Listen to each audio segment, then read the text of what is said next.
Build your future with quality education. Emmanuel Arasar JJ College of Engineering and Polytechnic, Marthandam. Admissions open now. நாம் தமிழர் கட்சி ஒருங்கிணைப்பாளர் சீமான் குறித்து அவதூறா பேசின வழக்கில் இப்போ யூடியூபர் பிஸ்மி அப்புறம் தமிழன் கோகுல் மீது வழக்கு பதிவு செஞ்சிருக்காங்க மதுரை சைபர் கிரைம் போலீசார்.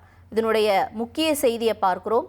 இவர்கள் மேலே நடவடிக்கை எடுக்கணும் அப்படின்னு சொல்லி நீதிமன்றம் தெரிவித்திருந்த நிலையில் இப்போ வழக்கு பதிவு செய்யப்பட்டிருக்கக்கூடிய செய்தியை பார்க்கிறோம். என்னென்ன பிரிவுகள் என்ற தகவலோட செய்தியாளர் மாரிச்சாமி இணைஞ்சிருக்காரு.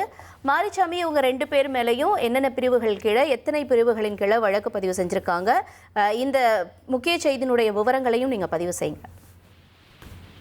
நாம் தமிழர் கட்சியின் தலைமை ஒருங்கிணைப்பாளர் சீமான் மீது யூடியூபர் பிஸ்மி மற்றும் தமிழன் கோகுல் ஆகியோர் அவதூறு பரப்பியதாக நாம் தமிழர் கட்சியைச் சேர்ந்த தீரன் திருமுருகன், வழக்கறிஞர் தீரன் திருமுருகன் உயர்நீதிமன்ற மதுரை அமர்வில் ஒரு வழக்கை தாக்கல் செய்திருந்தார். அவர்கள் மீது வழக்கு பதிவு செய்ய வேண்டும் என்ற கோரிக்கையை அவர் முன்வைத்திருந்தார் அந்த வழக்கின் மனுவில்.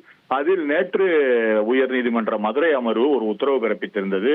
நாம் தமிழர் கட்சி ஒருங்கிணைப்பாளர் சீமான் மீது அவதூறாக பேசிய யூடியூபர் பிஸ்மி மற்றும் தமிழன் கோகுல் மீது உடனடியாக வழக்கு பதிவு செய்ய வேண்டும். வழக்கு பதிவு செய்து அதன் அறிக்கையை இன்று உயர்நீதிமன்ற மதுரை அமர்வில் தாக்கல் செய்ய வேண்டும் என கேட்டிருந்தார்கள். அதன்படி நாம் தமிழர் கட்சி தலைவர் சீமான் மீது அவதூறு கருத்துக்களை வெளியிட்டு வந்த யூடியூபர் பிஸ்மி மற்றும் தமிழன் கோகுல் மீது உயர்நீதிமன்ற உத்தரவுப்படி 5 பிரிவுகளின் கீழ் வழக்கு பதிவு செய்யப்பட்டிருக்கிறது.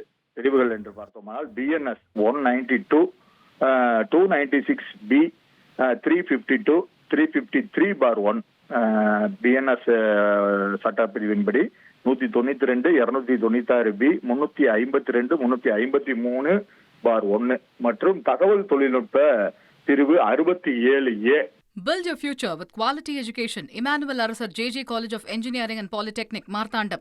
Admissions open now.